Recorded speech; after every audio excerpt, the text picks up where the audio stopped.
चाहे कोई पर्सन हो या फिर कोई टॉपिक हो, अगर हम उस चीज़ को पॉजिटिविटी के साथ लेकर करेंगे तो वो काम बहुत ही जल्दी और इजी वे में हो जाएगा। और अगर उसी को हम नेगेटिविटी के साथ करते हैं तो उसे करने में बहुत टाइम लगेगा। इसलिए always think positive. Hello guys, welcome to our channel basic ज्ञान के। स्वागत है आपका हमारे चैनल में गाइस। मैं कुसुम आपका एक बार फिर से स्वागत करती हूँ अपने चैनल में। आज का जो टॉपिक है वो है टेंस। ये ऐसा टॉपिक है जिससे हर किसी के दिमाग की बत्ती गुल हो जाती है और वो एक बार सोच में पड़ जाता है कि ये आखिरकार है क्या, चाहे जितनी भी पढ़ाई कर ले, चाहे आपने कितनी भी बुक्स पढ़ी हों, चाहे आपने कितने भी ग्रामर्स के रूल करे हों। लेकिन अगर आपके सामने कोई पर्सन आकर इंग्लिश की एक लाइन बोल दे तो आप उसी वक्त सोच में पड़ जाते हैं कि ये क्या बोला इसने। तो इसी कन्फ्यूज़न को दूर करने के लिए गाइस, टेंस समझने के लिए कि टेंस में होता क्या है, प्रेजेंट क्या होता है, पास्ट क्या होता है और फ्यूचर क्या होता है, यही समझेंगे आज हम इस वीडियो में। दोस्तों, प्रेजेंट, पास्ट और फ्यूचर बहुत ही सिंपल वर्ड हैं और ये स्पेशली सिर्फ टाइम को शो करते हैं और इसी के ऊपर बेस है टेंस। टेंस एक ऐसा टॉपिक है जो इंग्लिश बोलने में बहुत हेल्पफुल है। अगर आप इंग्लिश सीखना चाहते हैं उसमें बहुत हेल्पफुल है।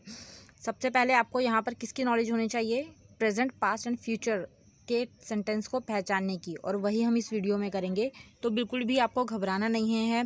कोई रूल नहीं होगा, कोई फॉर्मूला नहीं करवाऊंगी मैं, कोई पैटर्न नहीं करवाऊंगी। सबसे पहला जो टेंस आता है, देखिए, वो है प्रेजेंट टेंस। बिल्कुल भी कंफ्यूज नहीं होना है, बस जो मैं बोल रही हूँ आपको वो ध्यान से समझना है। प्रेजेंट टेंस के अंदर क्या होता है? ऐसा टेंस जो ये दर्शाता है कि कोई चीज़ जो है वो अभी हुई है, ऐसा टाइम जो अभी चल रहा है उसे बोलते हैं प्रेजेंट टेंस। यहाँ पर क्या चीज़ होती है जिससे हमें पता लगता है कि ये प्रेजेंट टेंस है? वहाँ पर आपको हिंदी के जो वर्ड्स हैं वहाँ पर ता, ते, ती का साउंड आएगा तो आपको पता लगेगा कि ये प्रेजेंट टेंस है। लाइक, वह खेलता है, वह पढ़ता है, वह सोता है, राम नहाता है, वह खाना खाता है, ये सारे के सारे प्रेजेंट टेंस हैं। अब आप ये सोचिए कि अगर कोई सेंटेंस सिंपल बोल रहे हैं तो वो क्वेश्चन में भी तो हो सकता है ना। आप उसे क्वेश्चन फॉर्म में भी किसी से पूछ सकते हैं, तो हम वहाँ पर यूज़ करेंगे डू और डज़ का। अगर कोई सेंटेंस प्रेजेंट टेंस है तो अगर हमें उसे क्वेश्चन बनाना है तो हम वहाँ पर डू या डज़ का यूज़ करेंगे गाइज। इसका मैंने पूरे का पूरा पर्टिकुलर एक एक पार्ट करवाया हुआ है। मैं आपको डिस्क्रिप्शन में लिंक दूंगा, वहाँ से एक एक पार्ट समझेंगे, आपको बहुत ईजिली समझ आएगा। और जो मैं यहाँ पर बोल रही हूँ ये बहुत मेन और बेसिक थिंग्स हैं, आप इनको ध्यान से समझिए, आपको बहुत जल्दी और बहुत कंफर्टेबली आप समझ जाएंगे। देखिए, डू और डज़ यूज़ होगा कब? जब हम कोई क्वेश्चन करेंगे, वो भी अगर प्रेजेंट टेंस होगा तब। अगर हम यूज़ कर रहे हैं राम खाना खाता है तो यहाँ पर क्या हो जाएगा? राम ईट्स। अब एस क्यों आया यहाँ पर? क्योंकि राम सिंगुलर पर्सन है, इसलिए यहाँ पर एस यूज़ करेंगे। आप मेरी प्रीवियस वीडियोस डिस्क्रिप्शन वाली जाके देखेंगे तो आपको समझ आ जाएगा जो मैं बोल रही हूँ।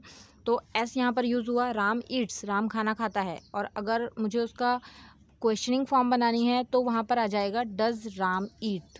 ओके, इसके बाद जो एक मेन और फॉर्म आ जाती है सेंटेंस की, वो होती है कॉन्टिन्यूस में। अगर कोई काम कंटिन्यू हो रहा है तो वहाँ पर क्या होगा? वहाँ पर आईएनजी यूज़ करेंगे हम, दैट्स इट। देखिए, जैसे अगर हम नॉर्मली इंग्लिश में बात करते हैं तो जैसे हम बोलेंगे कि तुम जा रहे हो, तो हम ये क्या बोलते हैं? यू गोइंग, है ना? ऐसे यूज़ कर देते हैं हम, क्योंकि हमें इंग्लिश में इतनी ज़्यादा पता नहीं होता कि क्या यूज़ करना है। हम फटाक से हम यही बोलेंगे यू गोइंग, बट यहाँ पर एक्चुअली में क्या आएगा? आर यू गोइंग, क्या तुम जा रहे हो? तो ये थोड़ा सा होता है कि अगर आप इन चीज़ों को अगर माइंड में एक बार ले आएँ तो आपको इसके बाद कभी भी कन्फ्यूज़न नहीं होती, कभी भी डाउट नहीं होता। एक बार में ही आपके मुंह से जो है फटाफट ये निकलेगी लाइन। यही हम मेनली जो है बातों में सेंटेंस यूज़ करते हैं, और सिंपल प्रेजेंट या प्रेजेंट कॉन्टिन्यूस, इन्हीं का यूज़ होता है मैक्सिमम, अगर आप प्रेजेंट की बात कर रहे हो तब। उसके बाद देखिए, जो नेक्स्ट आ जाता है वो है पास्ट टेंस। 3 ही टेंस मेन हैं, प्रेजेंट, पास्ट एंड फ्यूचर, जो हम लिटरली बातों में यूज़ करते हैं वो हम सीख रहे हैं। तो सिंपल पास्ट आ जाता है। पास्ट के अंदर क्या होता है? जैसे हम किसी से पूछते हैं तुमने खाना खा लिया, या फिर वे सो गया, या फिर मैं उठ गया, ऐसे कुछ जो वर्ड्स होते हैं, जब हम ऐसे सेंटेंस बोलते हैं तो वो पास्ट शो करते हैं। और ये सिंपल है। अगर आप इसी को अगर रहा है साउंड के साथ बोलें, जैसे राम सो रहा था, मैं खाना खा रही थी, तो यहाँ पर रही के साथ थी है, ये याद रखिएगा। तो यहाँ पर ये पास्ट कॉन्टिन्यूस हो गया। तो सिंपल है। अगर सिंपल चीज़ अगर सेंटेंस बोल रहे हैं तो वो सिंपल प्रेजेंट या सिंपल पास्ट या सिंपल फ्यूचर होगा। अगर रहा है, रही है या फिर रही होगी, ये सारे वर्ड यूज़ हो रहे हैं तो वो कॉन्टिन्यूस में चले जाते हैं। बस आपको ये ध्यान रखना है। गाइस देखिए, यहाँ पर हम मतलब एक बेसिक सीख रहे हैं जो टेंस का बेसिक है। अगर आप किसी से बात करते हैं तो आपको बस ये आइडेंटिफिकेशन होनी चाहिए कि ये प्रेजेंट है या ये पास्ट है। मतलब अगर कोई सामने वाला व्यक्ति आपसे कुछ बोल रहा है तो आप ये एकदम पता लगा लें कि ये बोल क्या रहा है, ये प्रेजेंट का बोल रहा है या पास्ट का बोल रहा है, या ये हमसे क्या पूछ रहा है, ताकि आप बिल्कुल भी कन्फ्यूज़ ना हो उस टाइम। उसके बाद देखिए जो नेक्स्ट आ जाता है वो है फ्यूचर। अगर फ्यूचर के लिए कोई आपसे बात कर रहा है तो वो अगर इंग्लिश है तो विल शैल का यूज़ डेफिनेटली करेगा, और अगर हिंदी में है तो आपको वहाँ गा गे गी का साउंड दिखेगा। जैसे वह सो रहा होगा या फिर मैं कल स्कूल जाऊँगा, तो यहाँ पर हम आई विल का यूज़ करेंगे। विल का यूज़ आप मैक्सिमम करें, शैल का यूज़ अब मोस्टली बहुत कम होता है, तो आप विल का यूज़ करें हर जगह पर। अब देखिए फ्यूचर टेंस है, इसमें भी सिंपल फ्यूचर और फ्यूचर कॉन्टीन्यूस मीन्स आईएनजी, ये बहुत रेयर यूज़ होते हैं। हम मोस्टली जो है प्रेजेंट कॉन्टीन्यूस, पास्ट कॉन्टीन्यूस इनका यूज़ करते हैं, इसलिए मैंने वो आपको ज़्यादा डिटेल में बताया। यहाँ पर आप सिंपल क्या यूज़ होता है, अगर हम किसी को बोल रहे हैं मैं कल स्कूल जाऊँगा, तो यहाँ पर I will go to school tomorrow. तो ये ऐसे से वर्ड्स जो हैं, ऐसे से सेंटेंस जो हैं वो यहाँ पर यूज़ होंगे। यहाँ मैं आपके लिए देखिए एक चार्ट लेके आई हूँ जिससे आप इजीली समझ जाएंगे। जैसे कि अभी मैंने आपको बताया प्रेजेंट, पास्ट और फ्यूचर 3 टेंस होते हैं। प्रेजेंट के अंदर ता ते ती यूज़ होता है, पास्ट के अंदर था थे थी यूज़ होता है, फ्यूचर के अंदर गा गे गी यूज़ होता है। मैंने आपको बताया था कॉन्टीन्यूअस की पहचान क्या होती है, वहाँ रहा है रहे हैं लगा होगा, पास्ट में रहा था रहे थे लगा होगा, और फ्यूचर में रहा होगा या रहे होंगे लगा होगा। नीचे इसके पैटर्न मैंने छोटे छोटे आपको शो करे हुए हैं कि क्या होगा। आप वो मत समझिए बिल्कुल भी, आपको जो जो मैंने स्टार्टिंग से अभी तक में बताया है आप उसको ध्यान रखिएगा बस। क्योंकि हमें देखिए ऐसा सीखना है कि हम किसी से इंग्लिश में बात कर सकें, चाहे फ्लुएंटली ना सही, लेकिन अगर कोई सामने वाला हमसे कुछ बोल रहा है तो हम उसे समझ तो सकें। हम उससे इंग्लिश में, अगर वो हमें इंग्लिश में 2 लाइन बोल रहा है तो हम भी उसे इंग्लिश में 2 लाइन का जवाब दे सकें इंग्लिश में। तो हमें इतनी इंग्लिश जो है वो सीखनी है। तभी मैंने आपको ये थोड़ा बेसिक बताया, ताकि आप अगर कभी भी किसी से बात करें तो आप कंफ्यूज ना हो, आप एकदम से उसको एटलीस्ट जवाब तो दे सकें। तो देखिए प्रेजेंट है, उसके बाद परफेक्ट कॉन्टीन्यूस आ जाता है। मेन आपको 3 ही याद रखने हैं, सिंपल, कॉन्टीन्यूस और परफेक्ट। आपने तीनों की निशानी याद रखनी है। अगर सिंपल है तो वहाँ ता ते ती यूज़ होगा, अगर कॉन्टीन्यूस है तो वहाँ आईएनजी यूज़ होगा हमेशा।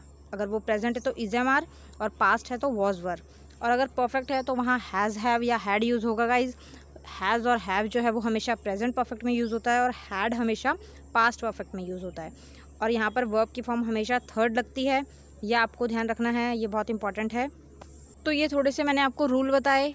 रूल तो क्या इसे नहीं बोलेंगे, ये थोड़ी सी मैंने आपको टेंस की बेसिक चीज़ें बताई जो अगर आप याद रखेंगे तो आपको कभी भी लाइफ में कन्फ्यूज़न नहीं होगी। अगर आप इंग्लिश में बोलते हैं या इंग्लिश में किसी को जवाब देते हैं तो इसे अच्छे से देखिएगा, और ध्यान से इसे अगर वीडियो को आप देखेंगे तो आपको सारी कन्फ्यूज़न जो है वो दूर हो जाएगी। कि हम इसे मैक्सिमम इंग्लिश क्यों सीखते हैं, ताकि अगर कोई हमसे बात कर रहा है तो हम उसका जवाब देख सकें, है ना। हमें इसमें ये तो है नहीं कि हमें प्रोफेसर बनना है इंग्लिश में, तो हमें बिल्कुल रूल याद होने चाहिए, हमें सारे पैटर्न याद होने चाहिए, और किसके साथ क्या लगेगा वो हमें पता होना चाहिए। तो ऐसा कुछ नहीं है, आपको मेनली बोलना आना चाहिए। ये नहीं है वर्ब क्या यूज़ होगी, विल शैल होगा, हैज़ आएगा, हैव आएगा, इतना कन्फ्यूज़ नहीं होना। बस आप अगर थोड़ा सा माइंड में ये याद रखें कि अगर कॉन्टीन्यूस है कोई भी सेंटेंस तो उसके साथ आईएनजी हम ज़रूर लगाएंगे वर्ब के साथ। इसके अलावा अगर कोई परफेक्ट सेंटेंस है तो वहाँ हैज़ हैव हैड ज़रूर लगाएंगे, और अगर उसको नेगेटिव बनाना है तो वही हेल्पिंग वर्ब जो इज एम आर या वॉज वर होगी वो आगे आ जाएंगी। तो थोड़ा सा ये ध्यान रखना है आपको। तो अगर आप ये बातें ध्यान रखते हैं तो आई एम श्योर आपको कभी भी कोई भी प्रॉब्लम नहीं आएगी। अगर आप कुछ बोलते हैं इंग्लिश में या फिर किसी से बात करते हैं तो आप बिल्कुल भी नहीं घबराएंगे। इसके अलावा मैंने बहुत से ग्रामर के रूल करवाए हुए हैं और पूरी टेंस की प्लेलिस्ट करवाई हुई है। अगर कोई डीपली समझना चाहे, हर टेंस को मैंने अलग अलग पर्टिकुलर वे में बताया हुआ है बहुत बेसिक तरीक़ों के साथ, और मैथ्स के शॉर्टकट भी करवाए हुए हैं। अगर आप इंटरेस्टेड हो मैं डिस्क्रिप्शन में लिंक डालूंगी, आप वहाँ से जाकर देख सकते हैं, और बहुत ईजी तरीके से समझाया हुआ है। So guys, I guarantee you if you will learn these words, so you will talk in English very well, you will speak very well। तो देखिए यहाँ पर मैंने सिंपली क्या यूज़ किया, विल का यूज़ किया। तो अगर आपने वीडियोस देखी होंगी, अगर आपको ध्यान होगा तो विल मैंने अभी बताया कहाँ यूज़ करते हैं, फ्यूचर में यूज़ करते हैं ना। तो मैंने गे का साउंड इसके अंदर आएगा कि मैंने क्या बोला कि आप इंग्लिश सीख जाएंगे, आप इंग्लिश बोलने लगेंगे, you will talk in English very well. तो गाइज़ ध्यान से आप जो मैंने बातें बताई आपको, वो ध्यान से आप एक बार समझेंगे, उनको माइंड में लाएंगे, तो देखिएगा डेफिनेटली आप इंग्लिश में बात कर पाएंगे और आपको इंग्लिश जो है वो बोलने में, सीखने में, समझने में बिल्कुल भी आलस नहीं आएगा, बिल्कुल भी आप बोरियत नहीं महसूस करेंगे। तो गाइज़, अगर आपको मेरी वीडियो अच्छी लगी हो और पसंद आई हो इन्फॉर्मेशन, तो इसे लाइक कीजिएगा, चैनल को सब्सक्राइब कीजिएगा अगर आप न्यू आए हुए हैं, और बेल आइकन प्लीज़ प्रेस कीजिएगा ताकि आपको आने वाली वीडियोस की नोटिफिकेशन जो हैं वो मिलती रहें। Okay guys, thank you so much for watching, bye bye.